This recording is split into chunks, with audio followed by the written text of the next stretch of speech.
Aleluia. Boa noite, queridos. A paz do Senhor Jesus. Para quem não me conhece, meu nome é Weclis mesmo, não tenho o que fazer. Não é? Imaginação fértil de um baiano que casou com uma cearense e que fez disso nascer um paranaense. Não é?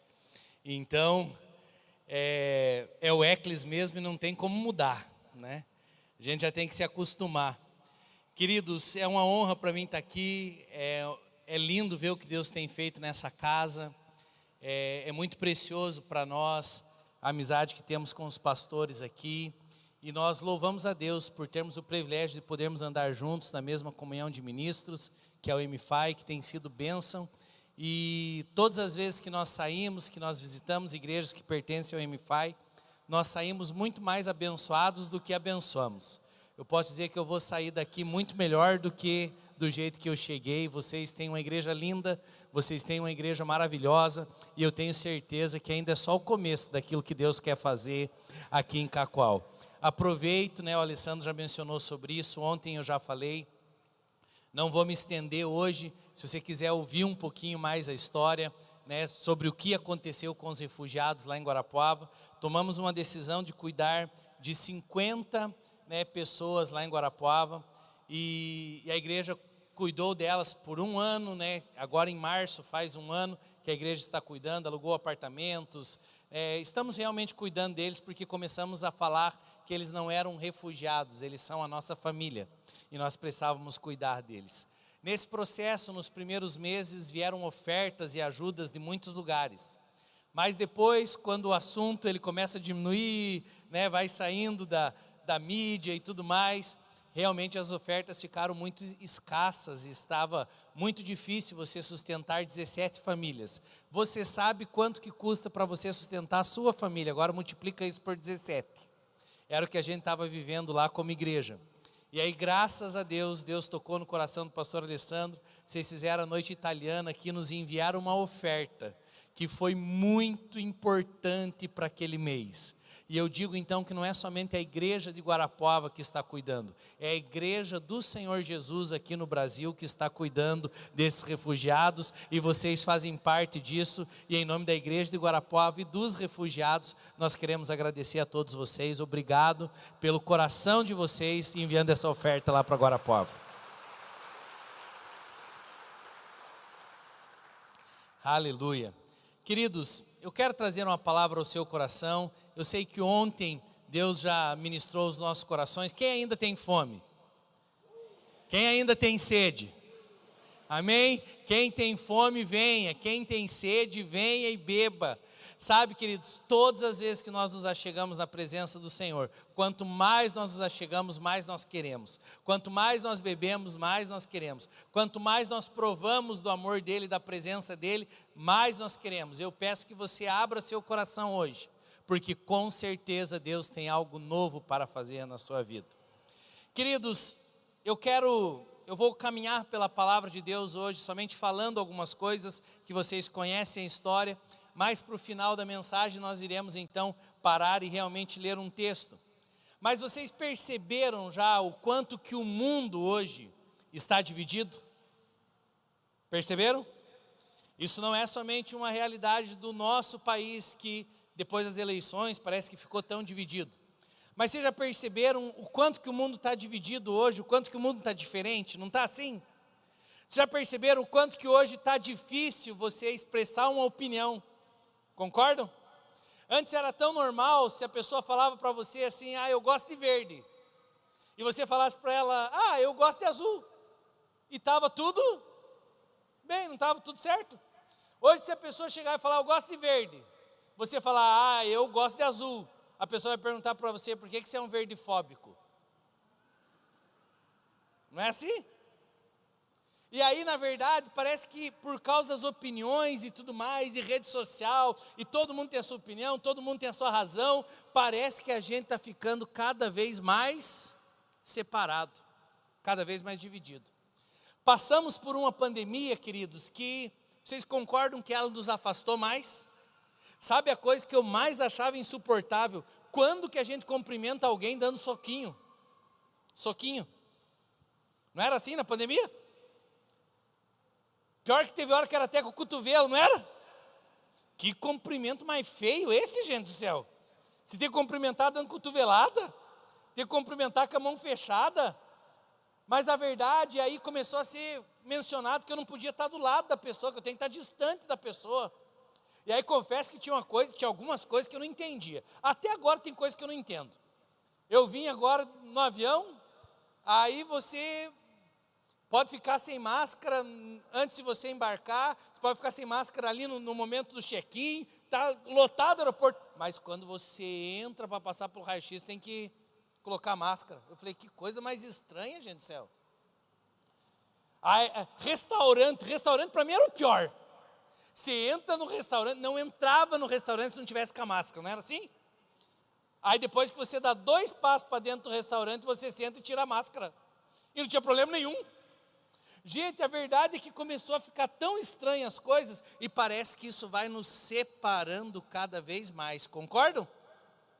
Aí falaram que na igreja você tinha que entrar, participar do culto, cantar de máscara. Ô, coisa terrível também, gente. Não sei se alguém aqui gostava. Mas não tinha coisa mais ruim do que o tal do cantar, adorar a Deus de máscara. É uma tragédia, gente do céu. Que eu não vou nem mencionar o que acontece, mas é tragédia. Você ficar cantando com a máscara no rosto. E aí termina o culto, todo mundo tinha que sair correndo. Parecia que você nem olhava. Se você olhasse, você pegava Covid. Você tem que sair. E a verdade é que tudo isso foi fazendo que o mundo ficasse mais dividido. Por que nós tivemos refugiados lá em Guarapuava? Porque tivemos uma guerra.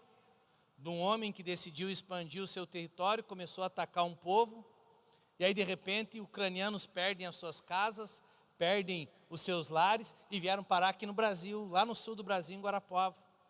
E a verdade é que hoje nós temos um mundo cheio de guerras, de divisões às vezes por motivos de saúde, divisões às vezes por causa de questões econômicas, divisões às vezes por causa da cor da pele de um e de outro, divisões por causa do sexo, e aí tem gente levantando a bandeira do feminismo, tem gente levantando a bandeira do machismo, tem gente levantando a bandeira do ismo, que nem sabe o que é, mas é ismo também igual. E a verdade é que parece que o mundo vai ficando cada vez mais dividido, e nós precisamos tomar cuidado, porque o mundo, ele estará dividido, mas a igreja, ela nunca pode estar dividida. E nós precisamos entender.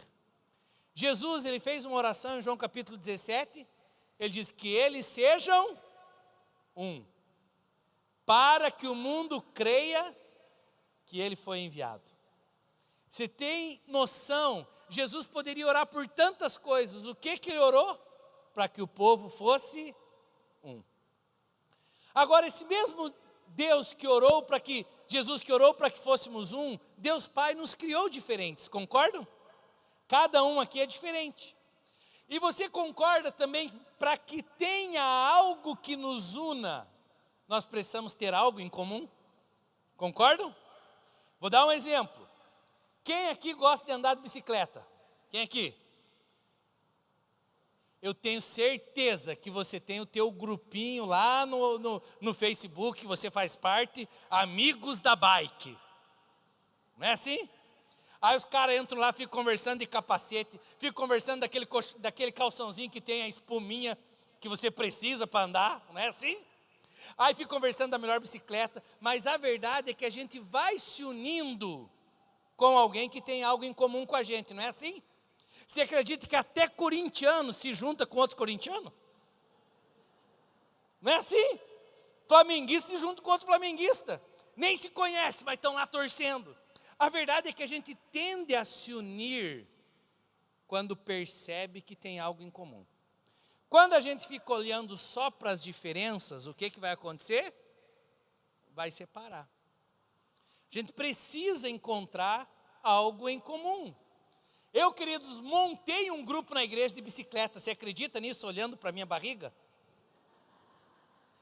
E eu confesso que do mesmo jeito que eu criei, eu queria ser o primeiro a fechar. Porque se tem uma coisa que eles mentem, mentiroso no grupo de bicicleta, você está morrendo, está com a língua para fora já. Aí aquele que anda bem chega do teu lado e diz assim, é a última subida, pastor, não se preocupa.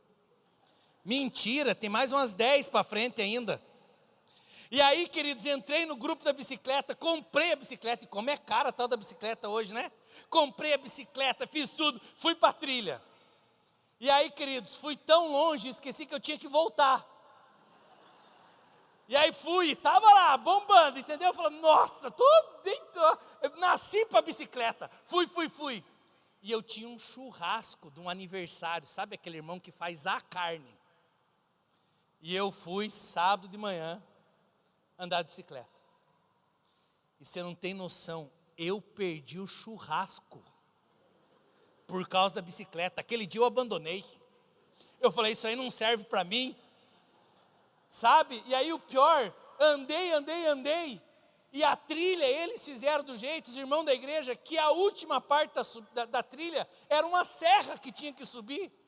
Quando eu cheguei lá, eu já estava morto, meus irmãos, mas morto. E todo mundo alegre, e sachêzinho de carboidrato, não sei o quê. E eu no meio daquela frescura, odiando tudo aquilo. E eu comecei a subir, chegou uma hora que eu não conseguia mais subir, meu irmão. Eu desci da bicicleta e fui empurrando a bicicleta. Aí eu comecei a pensar, eu falei, eu podia estar comendo uma carne lá na casa do irmão. Eu estou sem sinal para pedir para minha mulher vir me buscar. Eu sei que eu vou chegar, eu vou ter perdido o aniversário, o irmão ficou esperando o pastor, perdi a carne, ainda vou escutar da minha mulher, e eu não estou acreditando que eu estou fazendo isso. E aí eu fui subindo, empurrando a bicicleta. Eu pensei, nunca na minha vida eu imaginei que eu ia subir uma serra a pé. E nunca imaginei que eu ia subir uma serra empurrando a bicicleta. E eu fui revoltado com aquilo. E aí, eu não sei se vocês chamam aqui assim, mas ainda veio uma butuca. Um bicho, como é que chama aqui?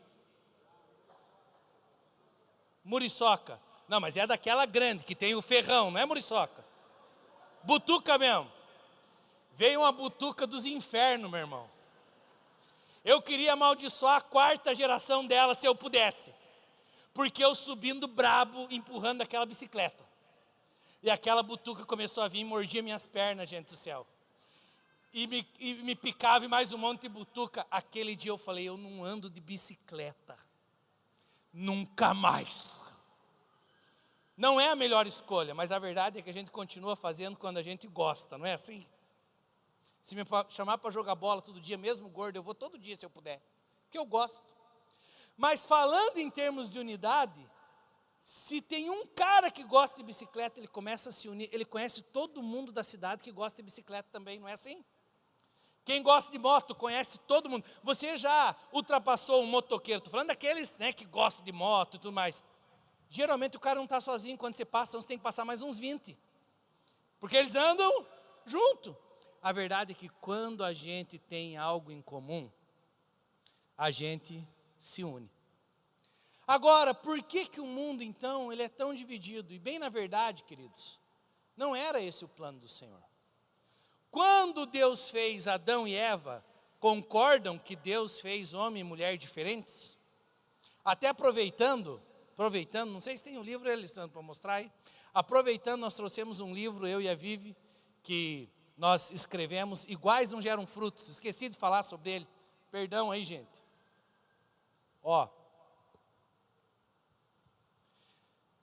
Minha esposa escreveu um livro, Mulher Idealizada. Tem uma mulher que foi idealizada pela sociedade, mas tem uma mulher que nasceu no coração de Deus.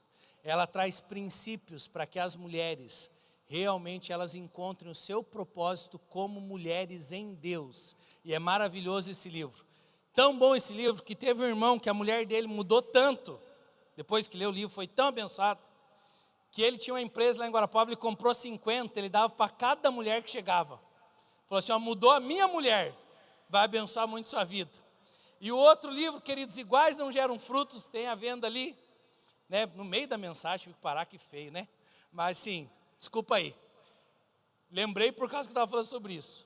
Quantos já perceberam que homem e mulher são diferentes? Culto de mulheres, elas vêm arrumada, maquiada, no salto. Passa o dia se arrumando. Culto de homens, vem de chinelo de dedo, bermuda. Enquanto o pastor está ministrando, o cara está mexendo no dedão ainda, na frente do pastor, assim, ó. Não é assim? Não é assim? Homem e mulher são diferentes. Mas, queridos, Deus fez homem e mulher diferente. E não adianta a mulher querer fazer com que o homem fique igual a ela, e nem o homem fazer com que a mulher fique igual a ele. É nessa diferença e beleza do casamento que vocês vão aprender a gerar frutos. Porque iguais não geram frutos. Já fui atacado por causa de homofobia, dizendo que esse livro é um livro homofóbico. Mas bem na real mesmo, o povo gostando ou não, homem com homem não dá filho. Mulher com mulher também não dá filho. Concordo? Não tem, isso é da natureza. Vai sempre precisar de um sexo diferente, concordam?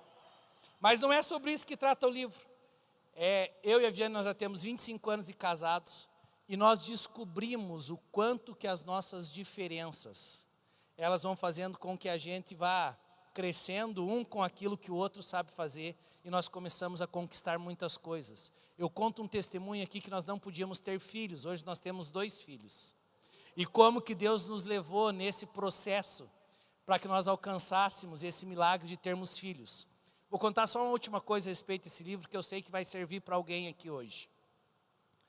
Nós começamos a contar os princípios que nós praticamos para poder alcançar milagres em Deus. Eu mandei esse livro para fazer a revisão ortográfica dele numa editora de São Paulo. O editor, quando ele começou a fazer a revisão, ele não podia ter filhos. Quando ele terminou de ler o livro, praticando os princípios do livro, ele me escreveu e falou assim: Weckles, antes do livro ser lançado, já aconteceu um milagre, eu e minha esposa nós engravidamos. Então eu tenho certeza que é um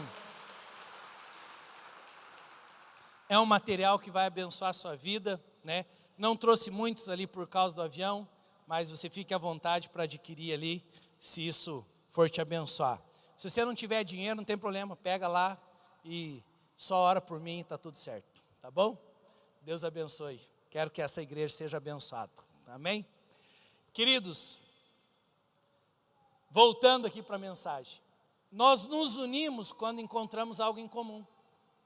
Não era o plano de Deus, o mundo está tão dividido. Quando Deus faz homem e mulher, por mais que Deus tenha feito homem e mulher diferentes, concordam? Existia uma unidade no início, no primeiro casamento. E eles precisavam permanecer unidos. Mas a Bíblia diz que a divisão, o mal, ele só entra quando Eva, ela vai. O diabo mentiu para ela que se ela comesse da fruta, ela ia emagrecer. Ela foi lá, pegou a fruta, comeu, deu para o marido. E a Bíblia diz que o pecado entra no mundo. Não era o plano de Deus a divisão. Mas o pecado começa a dividir o casal. A Bíblia diz que estava tudo bem entre eles, mas daqui a pouco eles começam a se envergonhar. Eles começam a ter problemas. Após o pecado entrar no mundo, a Bíblia diz que Adão e Eva, que era para estar tudo certo, por causa do pecado eles têm 2 filhos. Quais eram os filhos? Caim e Abel. Ali se manifesta a divisão. A Bíblia diz que os 2 vieram trazer ofertas diante do Senhor. Um foi aceito, o outro não foi aceito. A Bíblia diz que o que não foi aceito matou o seu irmão. Agora guarde isso. O negócio do emagrecer é brincadeira, tá? Não foi isso, tá bom? Sei que você conhece a Bíblia, é só brincadeira. Mas o que eu vou falar agora é sério. Caim significa posse, possessão. Adquirir, possuir um varão, posse. Abel significa sopro. A verdade é que quando o pecado entrou, começou a luta entre o ter e o ser. E nesse caso, por causa do pecado, o ter matou o ser. E a verdade, até hoje, por causa do pecado, o que importa para as pessoas é o que elas têm, e não o que elas são. E a luta entre o ter e o ser, ela existe até hoje. Entenderam? Mas por quê? Por causa do pecado que entrou no mundo. E aí Deus vai percebendo que as gerações a partir de Caim, elas vão ficando cada vez mais divididas. Cada vez o pecado mais vai entrando e vai separando famílias, vai destruindo, e cada vez mais homicídios. E aí Deus diz, eu preciso fazer algo. A Bíblia fala sobre um homem que queria ter uma torre que chegasse até Deus. O nome dele era Nimrod, um homem que era poderoso. A Bíblia diz que ele então começa a unir pessoas em torno de um propósito. E essas pessoas, mesmo com o pecado, elas se uniram em torno do propósito. Qual era o propósito? Nós vamos construir uma torre que vai chegar até Deus. Nós alcançaremos o céu. Esse era o desejo do homem chamado Nimrod. E ele une pessoas em torno do seu propósito. A Bíblia diz em Gênesis capítulo 11 que Deus chega, Deus olha para isso e Deus diz, eis que esse povo é um. Não haverá restrição agora para aquilo que eles intentarem fazer. Quando Deus vê que era um propósito humano, qual é a maneira que Deus usa para desfazer o propósito humano? Deus começa a liberar línguas. Aquele povo que o que tinha em comum era a mesma língua, agora eles têm línguas diferentes. Porque eles têm uma comunicação diferente, aquele propósito que era humano foi desfeito. Entenderam? A verdade, queridos, é que quando temos algo em comum, nos unimos em torno de um propósito. Quando temos somente diferenças, qualquer propósito, seja ele humano ou até mesmo divino, ele pode cair por terra. A Bíblia fala que nesse processo de Deus lidar com o homem, e por que as nações até hoje são tão divididas, a Bíblia diz que chegou uma época que Deus viu a iniquidade do povo, e chamou um homem chamado Noé, e disse, Noé, constrói uma arca. Você vai entrar na arca você, teus filhos, as mulheres dos teus filhos, porque eu quero a partir de você começar uma nova história. Deus precisava cessar com aquela divisão, com aquela separação. É tão interessante, isso também aqui é brincadeira, tá bom? É tão interessante, você viu que Deus não pediu para Noé levar a sogra? Leva tua mulher, teus filhos, tua esposa e teus filhos. Eu não sei como é que era a sogra de Noé, mas Deus não permitiu que a sogra entrasse na arca. Tem que tomar cuidado, sogra tem que ser boa, tem que ser, firme, abençoa a tua nora, não gera contenda não. E aí entra Noé, sua esposa, os seus filhos e as mulheres dos filhos. Foi quem entrou na arca. A sogra ou já tinha morrido, não sei o que aconteceu. Mas foi quem entrou. Deus queria a partir de Noé corrigir algumas coisas. A Bíblia diz que ele era um homem justo e bom que andava com Deus. Ele era fiel. E aí Deus precisava começar a criar uma família em unidade. Porque a de Adão e Eva já não tinha dado certo, concorda? Deus queria fazer a partir de Noé. Noé fez tudo certo. Construiu a arca, quando ninguém imaginava que ia chover, cumpriu o propósito e tudo mais, fez a arca, salvou a sua própria família, conquistou o mundo inteiro. Eu sempre brinco que se tivesse cartório de imóveis na época, Noé podia chegar no cartório e registrar, pode registrar, e registra o quê? Registra o mundo inteiro que é meu. Não foi assim? Era tudo dele. Mas a Bíblia diz que Noé, por causa de um desejo do seu coração e o pecado, nós caímos porque nós temos o desejo, a concupiscência. Veja só como é que estava o desejo de Noé por uma bebida. A Bíblia diz que ele plantou a vinha, esperou a vinha dar fruto, fez o vinho e depois encheu a cara. Não é isso que a Bíblia diz? Quando ele encheu a cara, a Bíblia diz que 2 filhos veem o pai na vergonha, cobrem o pai. Um filho não cobre a vergonha do pai. E mais uma vez a história da divisão nas famílias, ela se repete. A partir de Noé, então, nós temos gerações abençoadas, a geração de Sem e de Jafé, e nós temos uma geração amaldiçoada, a geração de Cã, que vem em Canaã. E mais uma vez, então, nós temos famílias abençoadas e famílias amaldiçoadas. Nós temos nações abençoadas e nações amaldiçoadas. E não era esse o plano do Senhor. Mas toda vez que o homem decide continuar se envolvendo com o pecado continua trazendo divisão e morte. E Deus precisava mudar essa história. Deus nos fez para andarmos em unidade. Deus nos fez para habitarmos em família, e a família tem que ser unida. Deus nos fez para termos comunhão na igreja, e a igreja tem que ser unida. Mas toda vez que entra o pecado tende a nos separar. Mas nós precisamos entender que para sermos unidos, precisávamos ter algo em comum. E o que nós teremos em comum? Se parece que sempre, quando Deus tentava fazer algo com o povo de Israel, o povo de Israel se perdia no pecado. Mas deixa eu dizer aos irmãos, os planos de Deus, eles nunca são frustrados. Deus sempre está no controle de todas as coisas. Até no meio dessa pandemia, você sabia que Deus estava no controle de todas as coisas? Ele continua cuidando de tudo. E nada vai nos separar. Agora preste atenção. Deus levanta então a nação de Israel. A mensagem está esquentando, tá bom? Aguenta aí que daqui a pouco vai pegar fogo, aguenta. Deus separa a nação de Israel. Diz para a nação de Israel, vocês são um povo bendito. Vocês são abençoados. Não mexa em Israel, não foi assim? Velho Testamento todo. Deus diz, porém Israel sempre se voltava ao pecado.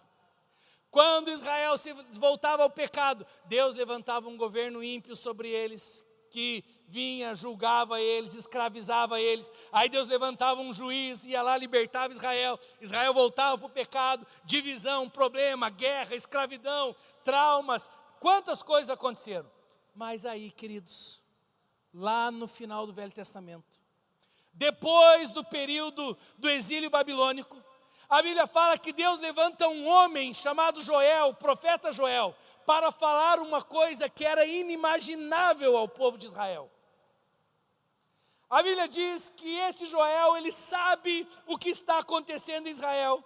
Sabe que Israel acabou de ser castigado pelo Senhor, está voltando do exílio, precisa ter uma nova reconstrução. Ainda tem nações abençoadas, nações amaldiçoadas, mas chega um momento que o profeta Joel, ele se levanta e ele traz uma palavra dizendo, acontecerá naqueles dias, Joel 2:28, que derramarei do meu espírito sobre toda a carne.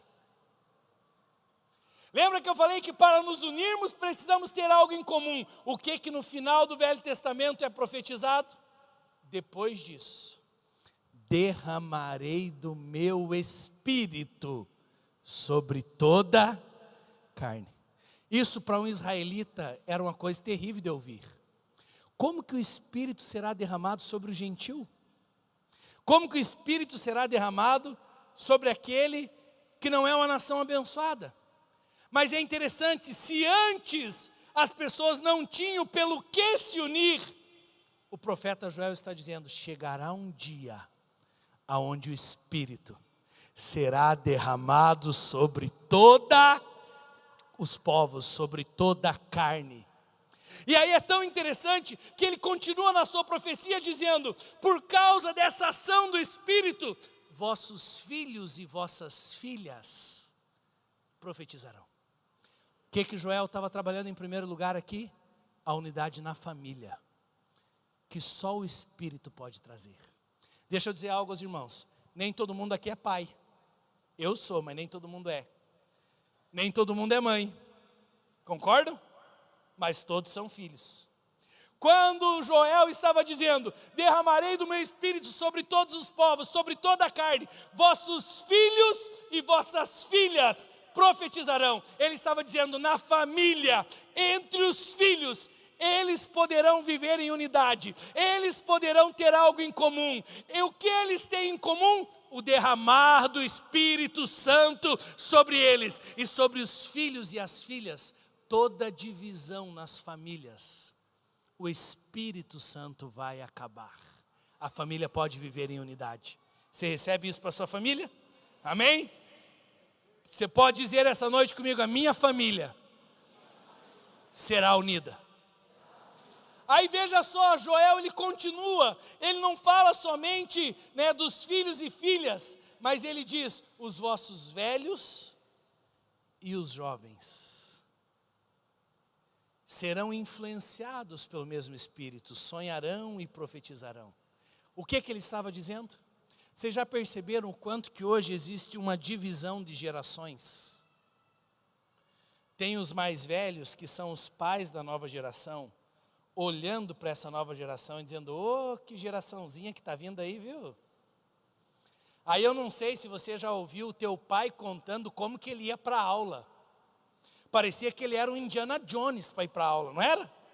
Ele corria, ele saltava, tinha abismo aqui que ele passava por cima. Aí quando ele está te levando na aula, e ele está te levando de carro hoje, ele diz: ô meu filho, valorize, porque eu andava a pé, isso aqui, eu te levo de carro hoje. E a gente está dizendo que a geração que está vindo é cada vez mais Nutella, e a gente é raiz. E aí vai separando cada vez mais geração. Você já viu aqueles videozinhos do cara que nasceu em 70 e ele bate na porta, a porta quebra. O cara que nasceu em 80, ele faz assim. O cara que nasceu em 90, ele já cai. O cara de 2000, ele já chora, né? E aí parece que... E cada vez essas coisas, qual é o objetivo? Nos dividir.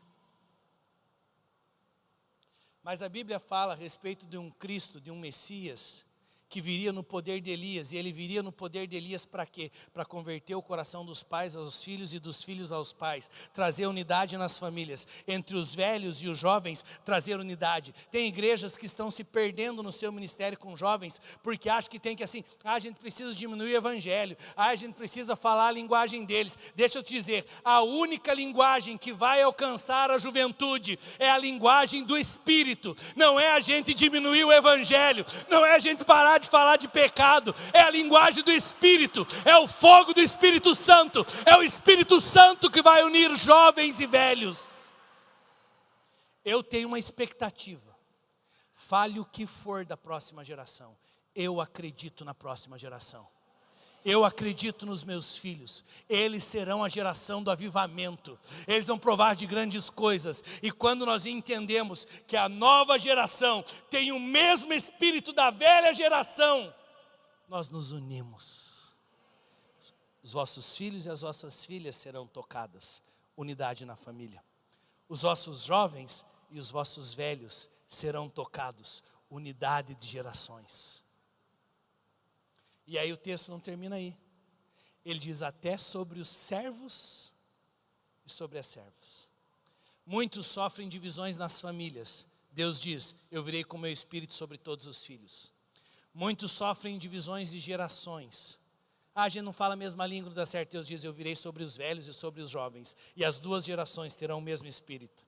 E aí outra coisa que separa muito o mundo, queridos: dinheiro, economia. Quando fala de servos e servas, o que está falando? Da divisão causada pelo poder econômico, concordo? Se tem um escravo, se tem um servo, é porque tem um senhor que tem mais recurso e que domina sobre ele, que comprou aquele escravo. E o que Joel estava dizendo? Vai chegar um tempo onde essas diferenças elas cessarão. Por quê? Porque o Espírito estará tanto sobre o Senhor como sobre o servo. O Espírito vai estar tanto sobre o patrão como sobre o empregado. E eles poderão ser um. Você está entendendo, meus irmãos? Até as divisões econômicas, elas cessam quando nós entendemos que temos o mesmo Espírito. Está entendendo? Para que pudesse ser um e se cumprir o que Jesus falou, orou, nós precisamos entender que temos o mesmo Espírito. E Joel, ele profetizou: chegará um tempo onde o Espírito será derramado. Vamos para esse dia? Abra comigo em Atos capítulo 2. Deu para dar uma esquentadinha agora, meu irmão? Deu? Você está comigo aqui ainda? Amém? Glória a Deus.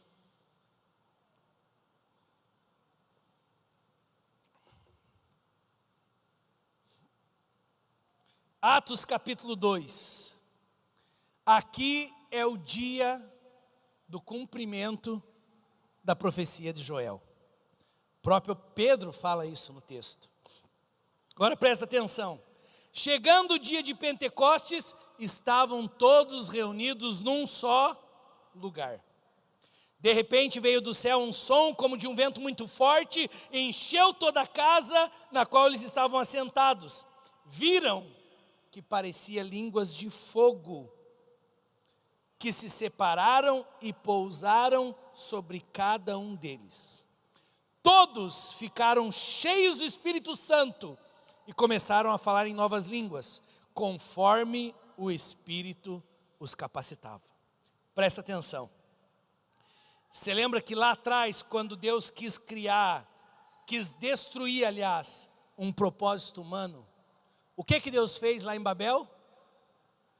Ele liberou línguas diferentes. Quando o derramar do Espírito vem, Deus libera línguas iguais. Já tinha visto isso? A Bíblia diz que lá, por causa de um propósito humano, que era o homem tentando chegar até o céu, Deus dividiu as línguas. Mas agora em Atos dos Apóstolos, o céu, o Espírito, ele desce até a terra. E quando o céu toca a terra, ele libera línguas de fogo sobre cada um. Ou seja, a partir de agora, o povo que estava em Atos ali dos Apóstolos, eles tinham o mesmo Espírito, mas agora também eles tinham a mesma língua de fogo. Tiago diz que a língua, a morte e o inferno, a morte e a vida estão no poder da língua. Nenhum homem pode controlar a língua. Não tem coisa que mais separa casal do que comunicação, do que língua.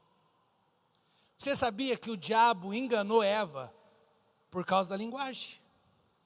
Ele questionou para ela o que Deus tinha falado e ela caiu. Tudo é comunicação, tudo é linguagem. Aí, quando o derramar do Espírito vem, a primeira coisa que é restaurada, esse povo pode estar unido em torno de um só falar. Tiago diz que nenhum homem consegue controlar a sua língua. Por que a primeira ação do Espírito Santo foi liberar a língua de fogo sobre cada um? Eu não consigo controlar a minha própria língua, mas a língua de fogo do Espírito controla a minha língua. E aí nós podemos acabar com as nossas divisões causadas por palavras. Você já viu o quanto que pessoa se magoa por causa de coisa que foi dita ou porque deixou de dizer? Vocês entendem isso? É só uma ação do Espírito que vai acabar com as divisões causadas pela comunicação. Estavam todos reunidos no mesmo lugar. Eles não tinham nada em comum, mas agora eles têm o Espírito em comum. Quando o Espírito é derramado sobre eles, a Bíblia diz que agora todos, era sobre a cabeça de todos, tinha línguas de fogo, que agora vai começar a controlar a comunicação deles. E a igreja ela pode então crescer agora unida, falando a mesma coisa, pensando a mesma coisa, agindo da mesma forma. A igreja pode alcançar a unidade que o Senhor Jesus orou. Eita vida! E aí veja só, versículo 5. Havia em Jerusalém devotos a Deus, presta atenção, vindo de todas as nações do mundo. Naquele dia em Jerusalém tinha gente de tudo quanto é lugar. Os irmãos sabem que até hoje tem treta entre árabe e judeu, não tem? Como que vai começar uma igreja com tanta diversidade, se não tiver uma ação do Espírito? A Bíblia diz que aqueles que estavam reunidos tiveram a experiência do derramar do Espírito. Agora eles têm o mesmo Espírito, eles têm a mesma língua de fogo, eles estão falando em novas línguas, e a Bíblia diz que naquele dia tinha gente em Jerusalém de todas as nações da terra. Acompanhem comigo, versículo 6, ouvindo o som do derramar do Espírito, ajuntou-se uma multidão, que ficou perplexa, e cada um ouvia falar na sua própria língua. Veja que milagre maravilhoso aqui. Atônitos e maravilhados, eles perguntaram: acaso não são galileus todos esses homens que estão falando? Então como que cada um de nós estamos ouvindo na nossa língua materna? Veja só o tanto de povos que tinha lá em Jerusalém naquele dia. Versículo 9, partos, medos, elamitas, habitantes da Mesopotâmia, Judéia, Capadócia, do Ponto, da província da Ásia, Frígia, Panfilha, Egito, Líbia, próximas a Cirene, visitantes vindo de Roma, tanto os judeus como convertidos ao judaísmo, cretense e árabe. Foi assim que a igreja começou. Pensa o quanto de gente diferente que tinha ali. Como que gente tão diferente, como que um árabe vai se juntar com um judeu para ficar na mesma igreja? Mas a ação do Espírito, ela vai além das nossas diferenças. Quando nós entendemos, eu sou brasileiro, não desisto nunca, mas eu tenho uma pátria celestial. E porque todos temos uma pátria celestial, então nós nos uniremos.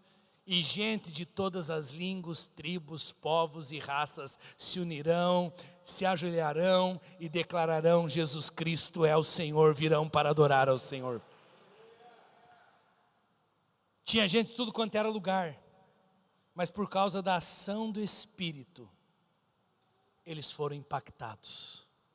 E a igreja, queridos, ela é linda, ela é bela, por causa dessa diversidade. Para a igreja, não importa qual é o país que você nasceu. Nós recebemos refugiados lá, e porque a igreja ficou conhecida com isso, eu recebi daí refugiado boliviano lá, eu recebi venezuelano, do Afeganistão, que foram os primeiros, ucranianos, tinha até guarapuavano no culto. Começou a vir gente de tudo quanto era lugar, mas para nós não fazia diferença. A gente olhava para todos eles e dizia: nós vamos cuidar de vocês, sabe por quê? Porque vocês são nossa família. E essa unidade é só Jesus que pode trazer, é só o Espírito. A igreja em Jerusalém começa com gente de todas as nações. As pessoas olham para isso e dizem: como que nós estamos ouvindo as verdades de Deus na nossa língua materna? Pedro se levanta e ele diz: o que vocês estão vivendo é o que foi profetizado lá em Joel. E aí ele termina dizendo: e todo aquele que invocar o nome do Senhor, eles serão salvos. Sabe o que é interessante? Aquelas 3.000 pessoas que a Bíblia diz que foi o primeiro número de convertidos, eram de vários lugares, de várias nações, totalmente diferentes, romanos com judeus com árabes, totalmente diferente. Mas a ação do Espírito os uniu em torno de um só Senhor, Jesus Cristo de Nazaré, aquele que ressuscitou ao terceiro dia. Eles têm o mesmo Espírito, eles têm a mesma língua, a língua de fogo. Eles têm o mesmo Senhor, Jesus Cristo. E aí é tão interessante, que aí você começa a perceber o resultado de uma igreja unida. Já estamos terminando. Abra comigo aí no finalzinho do capítulo 2. Versículo 42 diz, a respeito dessa igreja que cada um tinha nascido num lugar, mas que todos entenderam que tinham o mesmo Espírito, e porque eles tinham o mesmo Espírito, então eles podiam andar em unidade, então o pecado não os dividiria mais. Quando você entende, meu irmão, que você tem o mesmo Espírito que o seu filho tem, você não precisa ficar separado dele na linguagem. Quando você entende que você, marido e mulher, vocês podem ser até diferentes, mas vocês têm o mesmo Espírito, o mesmo Senhor, vocês podem ser unidos, tem algo em comum. Vocês estão entendendo? Por que um homem e a mulher, eles se unem? Porque eles entendem que eles têm um amor, uma paixão em comum. Concordo? Aí cada um sai da sua casa, se junta sem ter nada e vivem de amor. Não é assim o começo do casamento? É assim. Mas sempre precisa ter algo em comum. O que eu vim aqui nessa conferência profética dizer? Temos um só Espírito. Esse Espírito, essa noite, quando nós começarmos a orar, ele vai fazer cessar as divisões que existem nas famílias. esse espírito, essa noite, quando nós começarmos a orar, toda divisão causada pelo pecado vai cair por terra. Enfermidades vêm por causa do pecado, vai cair por terra. Vocês estão entendendo? Divisões econômicas cairão por terra, divisões geracionais cairão por terra, e nós chegaremos o dia que nós vamos dizer, do mesmo jeito que a igreja de Atos dos Apóstolos, versículo 42, eles se dedicavam ao ensino dos apóstolos, à comunhão, ao partir do pão e às orações. Estão percebendo que aquele povo que era totalmente diferente, agora eles têm comunhão, eles partem o pão junto, eles oram junto. Percebe o nível do crescimento da unidade aqui? E aí veja só que interessante. No começo eles não tinham nada em comum. Mas o versículo 43 diz, eles estavam cheios de temor, muitas maravilhas e sinais eram feitas pelos apóstolos. E aí presta atenção nesse versículo. Os que criam, mantinham-se unidos. E aí lê para mim essa parte agora. E tinham, você pode ler com mais vontade agora? Diga assim, e tinham o quê? Tudo, o quê? Tudo em comum. Aquele povo que era tão dividido, tão separado. Até hoje, nessa região, pessoas que não têm o mesmo espírito, eles vivem em guerra, vivem em confusão, não é assim até hoje? Mas quando nós temos o mesmo espírito, as barreiras das nossas diferenças, elas caem por terra. Eu vim aqui essa noite para te dizer, como profeta do Deus Altíssimo, a divisão no seu casamento, meu irmão, precisa cessar, hoje. Vocês não casaram para se separarem. Quando você parar de olhar as diferenças, os problemas, e começar a olhar para sua esposa e dizer, ela tem o mesmo espírito que eu posso falar a mesma linguagem que ela, eu posso voltar a respeitá-la, eu posso voltar a tratar bem, porque é uma linguagem do espírito. Você que talvez está com teu filho perdido, distante. Hoje nós temos uma geração, estávamos conversando isso pela manhã, que são órfãos de pais vivos. O pai está na casa, mas ele não tem nem ideia do mundo do filho. Ele não tem nem ideia do que o filho está vendo. Ele não tem nem ideia do que o filho está sofrendo. E aí tem muitos pais que são pegos de surpresa quando veem os filhos enfrentando um problema sério. Alguns tentando tirar até a sua própria vida. E isso estava acontecendo dentro da casa deles, mas estavam tão distantes que não conseguiram perceber que o filho precisava de ajuda. Outras pessoas, você precisa entender que igreja é o lugar onde nós celebramos essa comunhão. Deixa eu te dizer algo muito claro. Na igreja, não importa qual é o carro que você vem. Não importa se você vem a pé, se você vem de bicicleta, se você vem de carro, ou se você vem com o carro importado mais caro aqui dessa cidade. Na igreja isso não faz diferença. Porque as nossas diferenças econômicas, isso não traz desunião sobre nós. O que importa é que aqui nós temos todos o mesmo espírito. Na igreja não importa se você é empresário ou se você é um trabalhador por dia. Na igreja não importa isso. Igreja é o lugar onde nós celebramos a comunhão. Aqui na igreja não vale os machismos ou os feminismos. Todo ismo, geralmente, ele é muito prejudicial. E começa do individualismo. Começa do eu querendo se levantar. E o evangelho, ele é negar o eu. Toda bandeira que nós precisamos levantar para ficar defendendo um pequeno grupo, isso sempre nos divide. Na igreja, se você é homem ou se você é mulher, o que importa é que Deus tem um propósito para você. Se Deus lá no ventre ordenou vida para você, você sendo mulher, Deus tem um propósito maravilhoso para você. Se lá no ventre Deus ordenou para você ser homem, Deus tem um propósito maravilhoso para você. E é isso que a igreja crê. A igreja também crê que ela precisa ajudar os necessitados. E chega um ponto que nós temos tudo em comum. Eu tenho profetizado lá em Guarapuava e quero profetizar isso aqui também. Eu tenho profetizado lá em Guarapuava. A igreja em Guarapuava, já estamos vivendo isso, mas ela se tornará com uma intensidade muito maior. É uma igreja de provedores. É uma igreja que ela não tira nada da cidade, ela rega a cidade. Ela não precisa nada da prefeitura, de prefeito, não precisa nada de ninguém. Ela chega e pergunta o que o prefeito precisa, o que a prefeitura precisa, o que os vereadores precisam, porque a igreja é a provedora da cidade. Quando chegamos com os refugiados lá, o prefeito me chamou, porque foi um alvoroço na cidade, imprensa vindo de quanto era lugar. O prefeito chegou para mim e perguntou: o que você precisa da nossa ajuda para cuidar desse povo todo? Falei para o prefeito: não precisamos de nada. Aliás, preciso de uma coisa: diga para eles que eles são bem-vindos.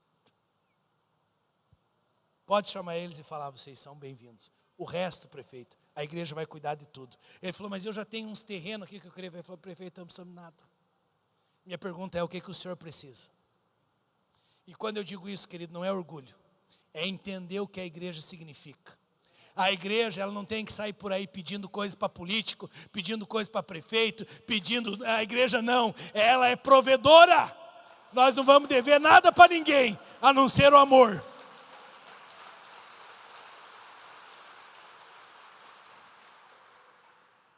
E quando nós entramos nesse nível? Quando entendemos que temos o mesmo Espírito. Quero que vocês se coloquem em pé nessa hora.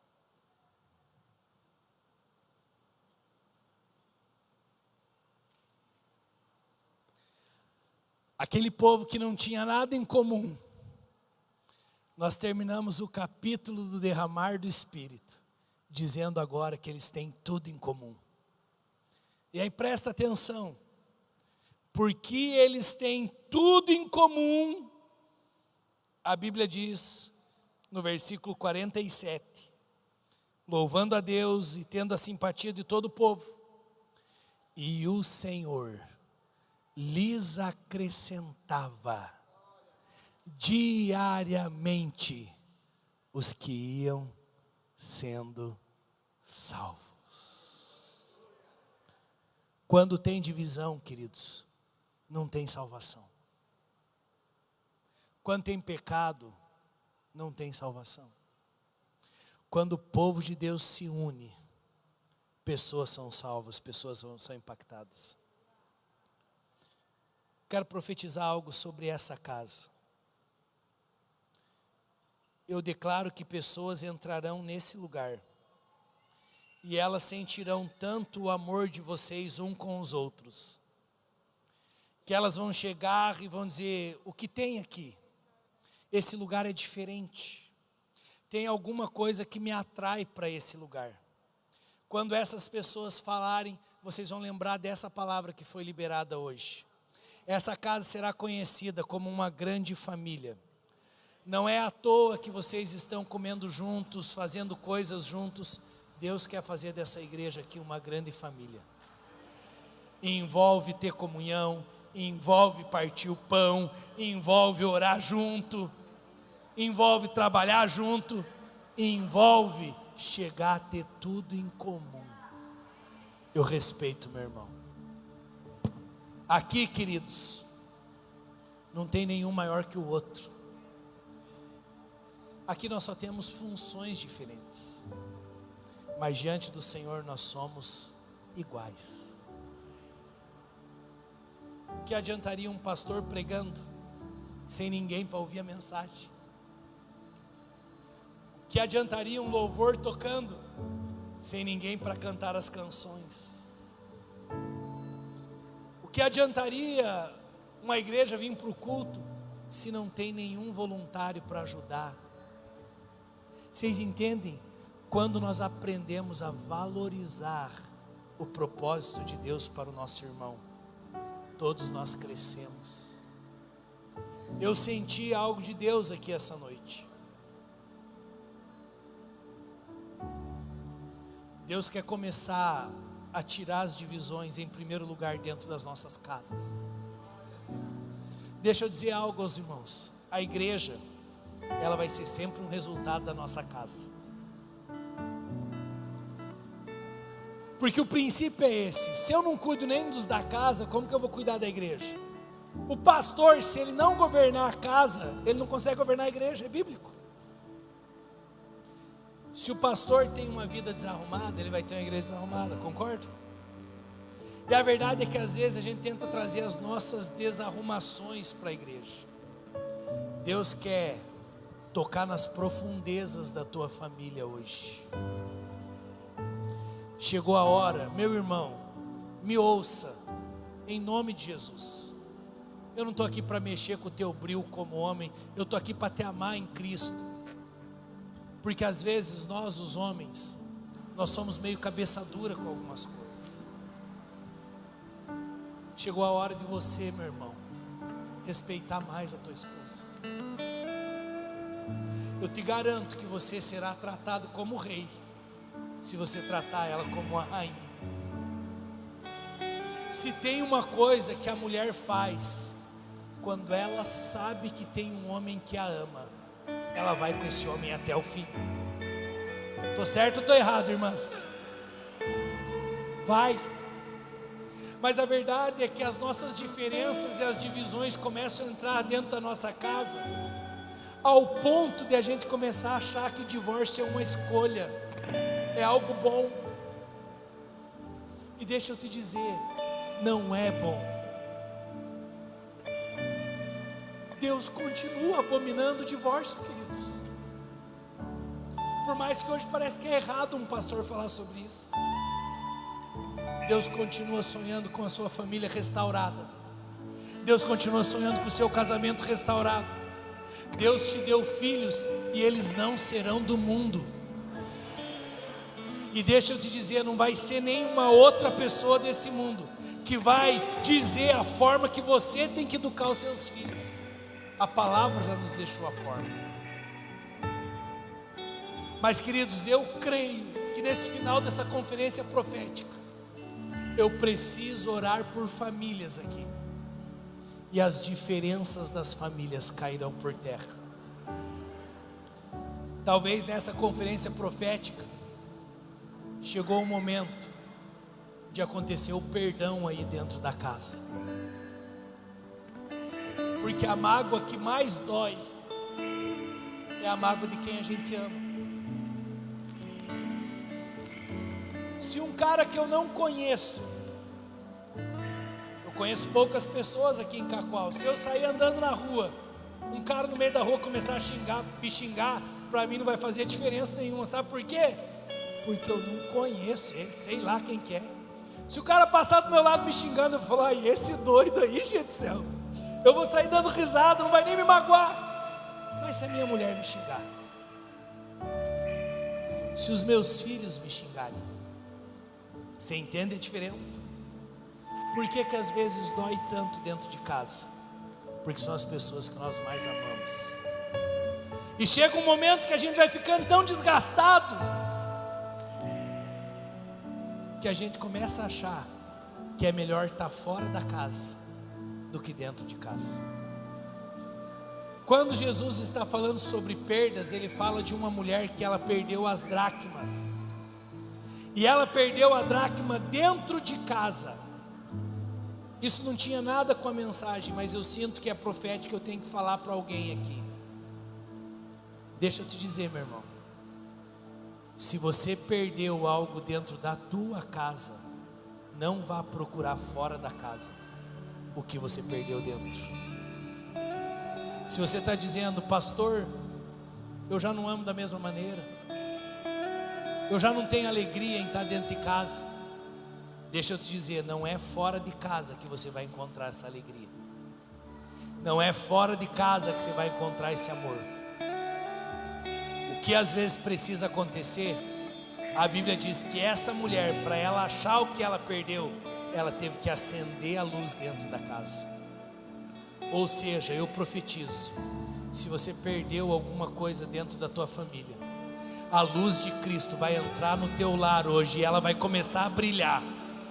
A Bíblia diz que essa mulher, depois que ela acendeu a luz, ela pegou e ela varreu a casa, ela mexeu naquilo que estava por baixo da poeira, E ela buscou com diligência, até encontrar a dracma que tinha perdido. Alguns aqui essa noite precisa tirar a poeira da sua família, meu irmão, para que você encontre aquilo que foi perdido. Tem alguns filhos que estão se sentindo desamparados, abandonados, e por causa desse sentimento de abandono e de rejeição, começaram a desonrar os seus pais. Se você perdeu a honra para com o seu pai, deixa a luz de Deus brilhar no seu coração, e eu profetizo que sim, essa noite vai ter conversão de pais e filhos, de filhos e pais.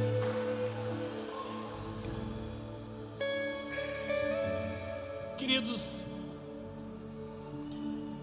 talvez tenha uma pessoa que está dizendo aqui hoje: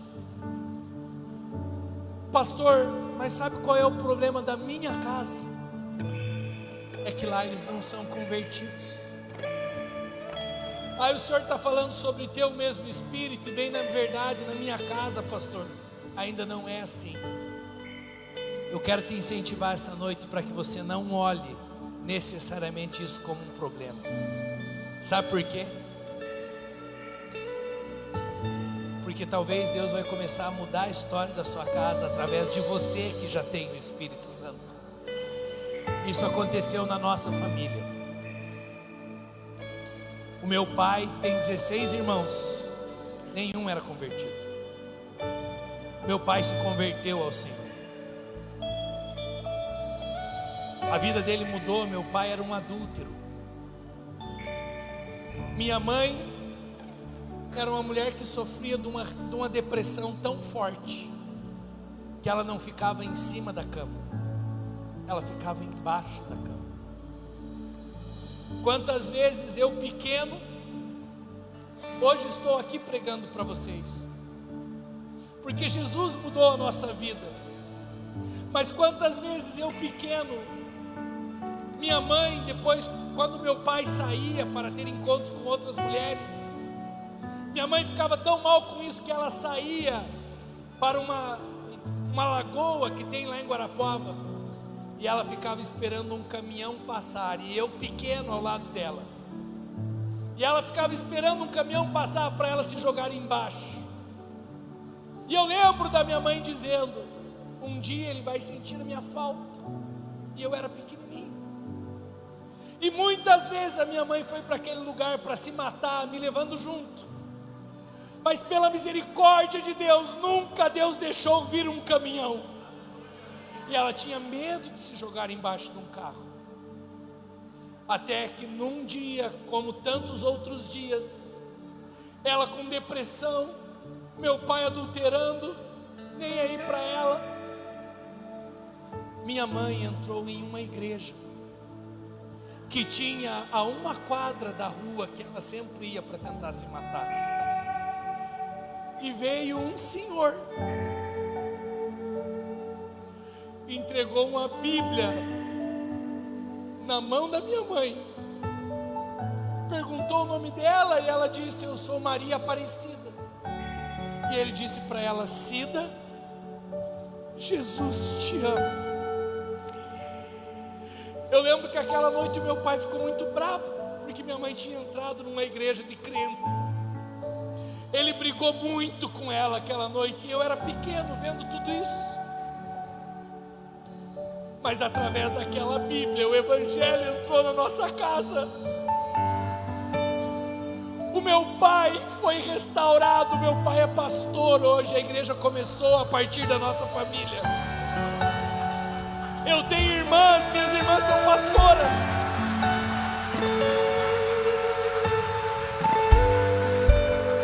E toda a divisão que o pecado queria causar na nossa família, hoje o meu pai, ele é tão abençoado que ele já tem netos, ele já viu os filhos dos filhos. Aquela mulher que tentava se matar, a minha mãe, ela já ministrou tantas pessoas, ajudando essas pessoas a sair da depressão. Porque a obra de Cristo é maravilhosa. Hoje, muito mais do que te trazer uma palavra e te dizer assim, diz o Senhor, eu quero te dizer, abra espaço, meu irmão, para Deus restaurar a sua família. Talvez você está dizendo, pastor, mas a minha família não tem o mesmo espírito. Quem sabe você é como meu pai. Daqui a alguns anos, você verá, começou em você a grande obra. Por isso não desfaleça, continue crendo. Eu quero fazer 2 orações essa noite. Sei que estamos com o nosso horário avançado, mas vocês sentem um ambiente da presença de Deus aqui? Você sente que Deus quer tocar a sua família? Você sente isso? Eu quero fazer 2 coisas então. Primeiro, se você está com a sua família aqui, eu quero que você se junte com ela. Eu sei que na igreja às vezes os jovens ficam do lado, os adolescentes ficam de outro e tudo mais, mas eu queria que, se você está em família, se junte com a sua família. Todos juntos. Pais, os filhos, todos juntos. Não tem problema fazer a bagunça, não tem problema. Se junta aí.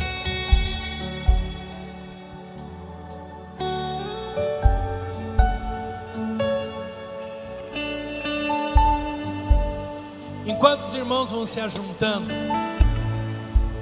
eu preciso orar por aqueles que talvez você se encaixa na situação de dizer, pastor, não tem ninguém da minha família de sangue aqui. Eu sei que eu estou na minha família da fé, mas não tem ninguém da minha família de sangue aqui. E eu preciso orar pelos meus familiares para que eles se convertam. Tem alguém aqui que está nessa situação? Erga bem alto a sua mão, erga bem alto. Você que precisa de oração para que os teus familiares se convertam. Eu vou te pedir algo. Fique com a tua mão erguida. Irmãos que estão próximos desses irmãos, toquem eles nessa hora.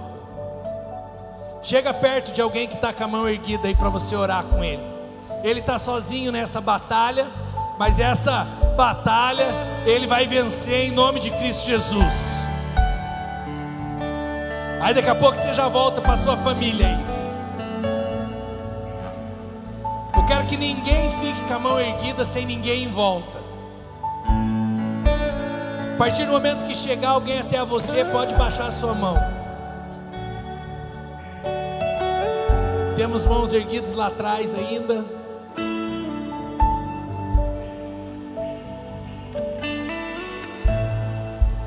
Eu quero que você comece a orar por esse irmão nessa hora. Se você não sabe o nome dele, pergunta o nome dele, pergunta o sobrenome, ora pela família. Comece a orar nessa hora. Erga a tua voz, igreja. É o momento onde nós começaremos a mover os céus.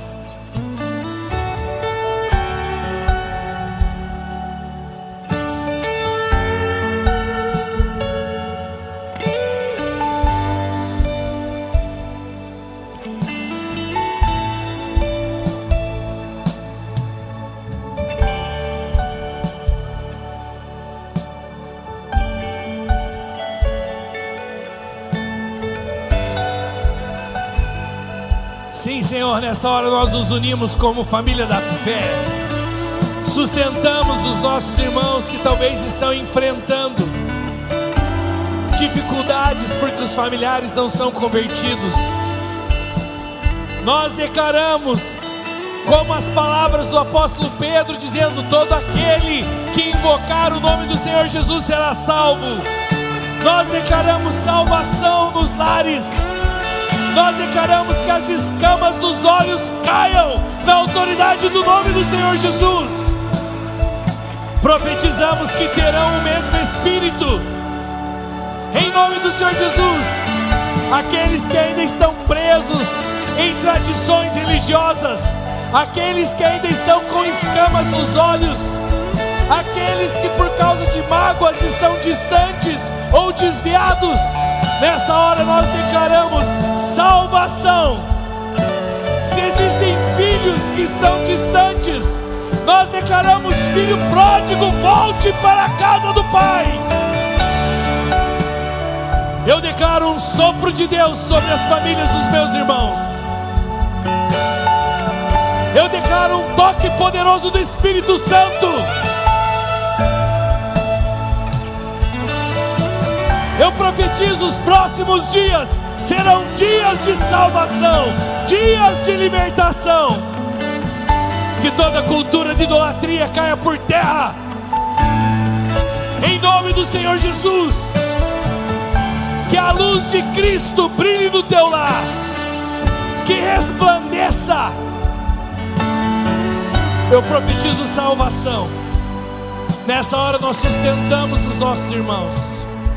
Para alguns o tempo está sendo tão difícil, as afrontas estão sendo tão difíceis, mas eu declaro, o Senhor te pega pela mão nessa hora, meu irmão, minha irmã. Eu quero te dizer, meu querido, que a tua luta não é contra carne ou sangue. Continue amando os seus. O teu amor, o teu testemunho vai mudar a história deles. Amém? Deixa eu falar algo para os irmãos. A obra do Senhor foi tão grande na nossa família,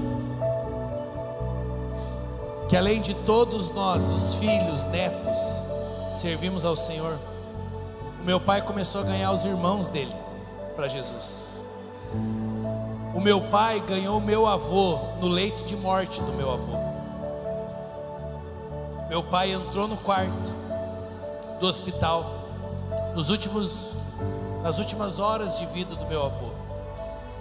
Quando meu pai entrou, meu avô ficou endemoniado dentro do hospital. Ele orou, trouxe libertação, falou de Jesus para o meu avô. Meu avô confessou Jesus, depois faleceu. Está salvo. Está salvo. Eu profetizo que uma obra maravilhosa começará a partir de você. Tem ministérios, tem pastores, tem evangelistas, tem mestres, tem apóstolos que virão a partir de você. Por isso não pense que é ruim ser o único. A verdade é que Deus decidiu começar a partir de você, e Ele vai te dar força e capacitação para você continuar sendo luz lá dentro da sua casa. Amém? Quero que agora os irmãos que estão em família aí se unam. E aí você que está sozinho, se una com alguém da família da fé também. Vamos ficar juntos. Eu não quero ninguém sozinho agora. É um momento que nós vamos liberar bênçãos sobre as famílias. Amém?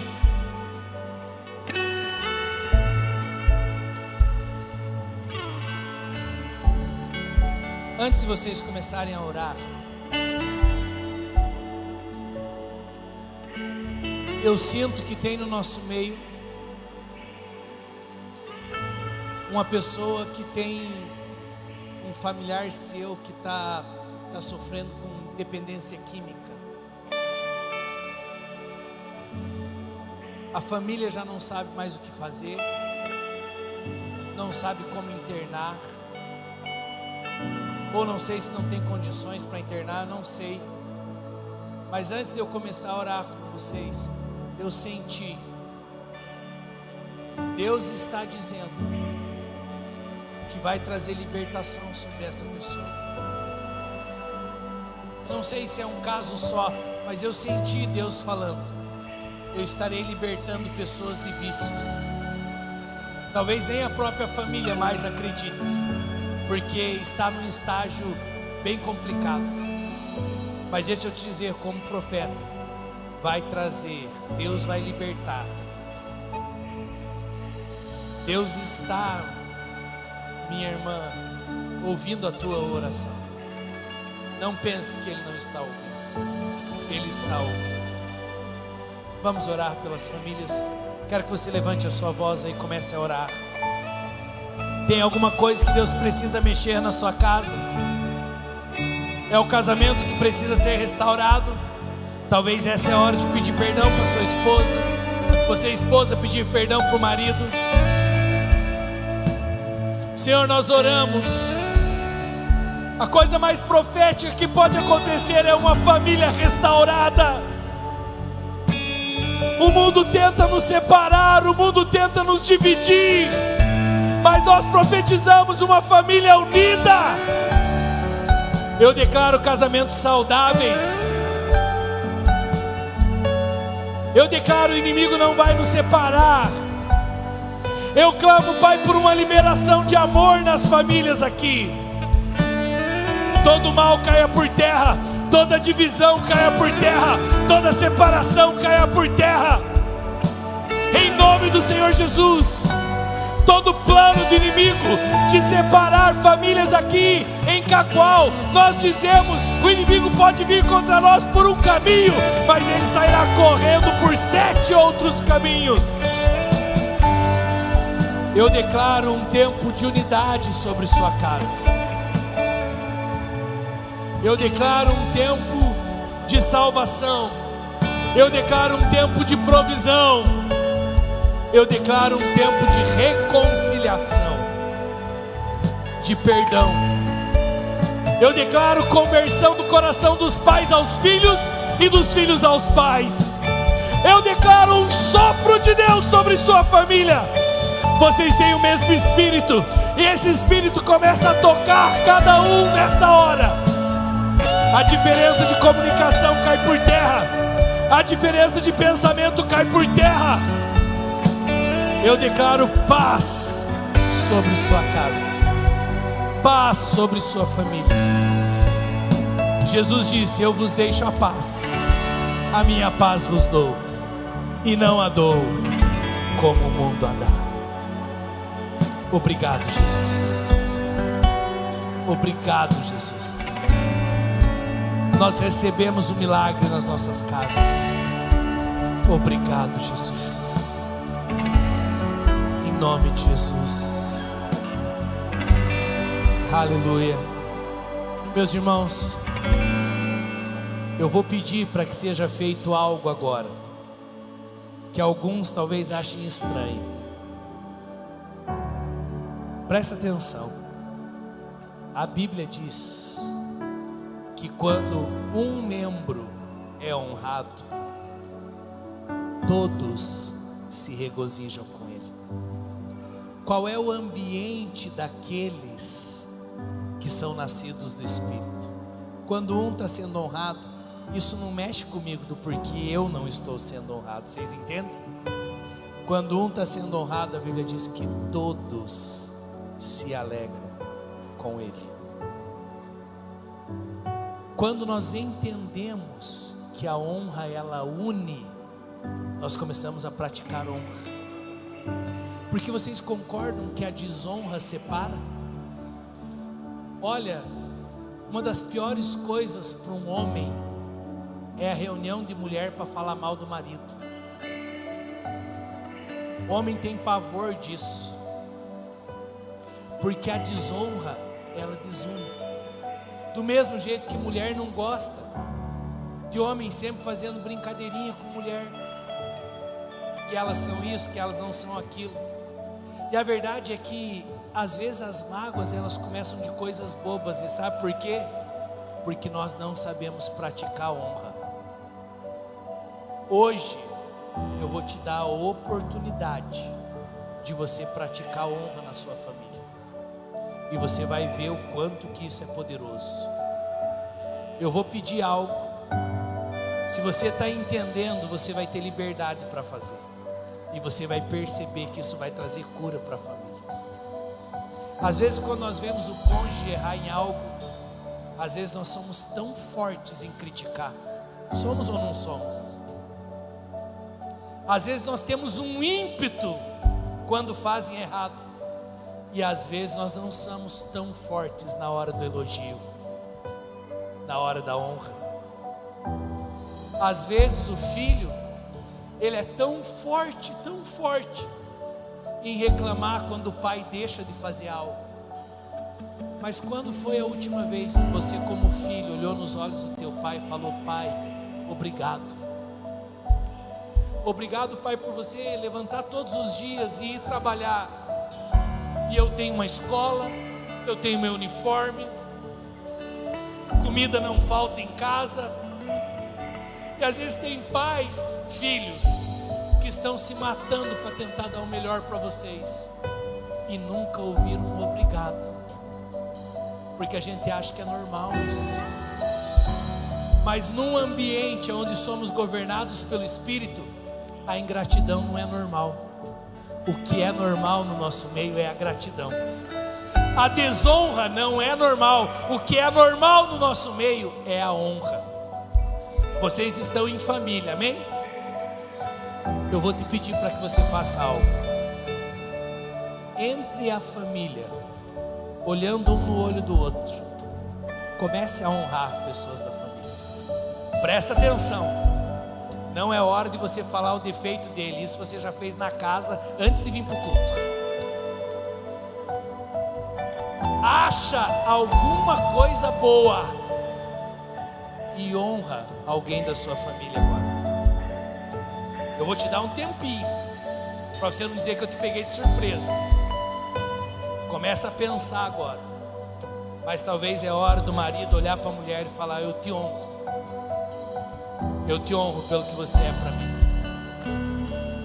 Talvez é hora do pai olhar para o filho e dizer: filho, eu te honro. Você tem sido meu orgulho, filho.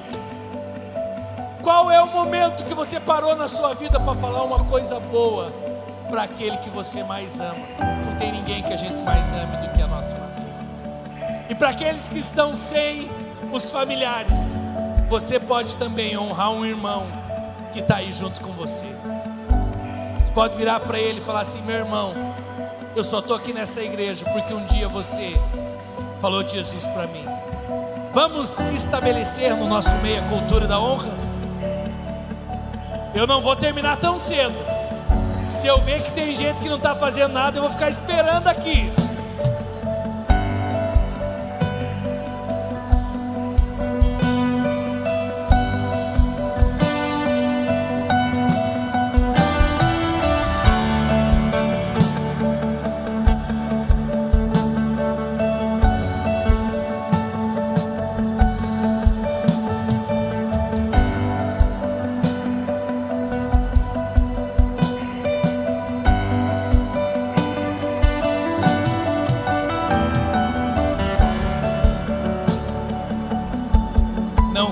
Abraçado, olha no olho e fala. Olha no olho e honra. Não é difícil, meu irmão, você consegue. Homem, você consegue, vai lá, força.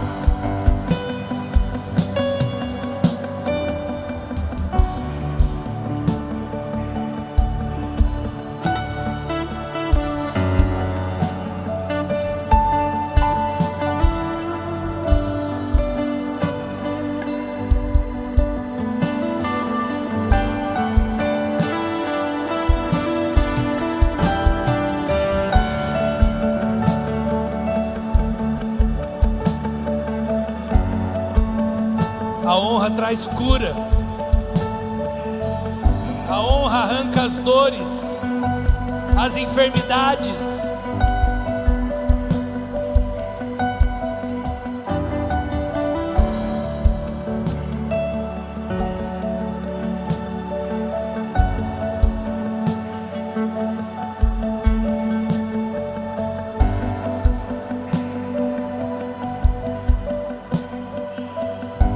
Vamos honrar uns aos outros. Estamos num ambiente da presença. Você está sentindo a presença? É só em Cristo que a gente consegue honrar uns aos outros.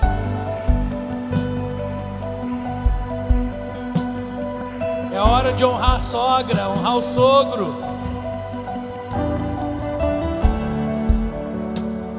Os avós.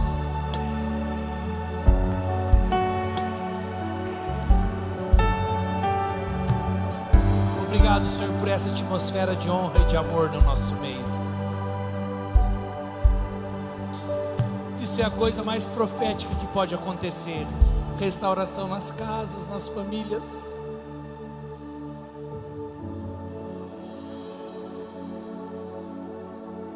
Obrigado, Jesus. Obrigado, Jesus. Obrigado, Jesus. Obrigado porque o inimigo tinha plano de separar famílias e hoje ele foi envergonhado.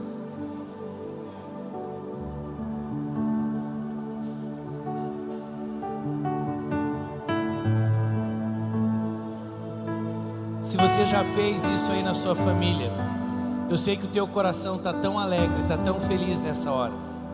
Se você quiser sair, fazer isso com um irmão, com alguém que você sentiu, fazer isso com os teus pastores,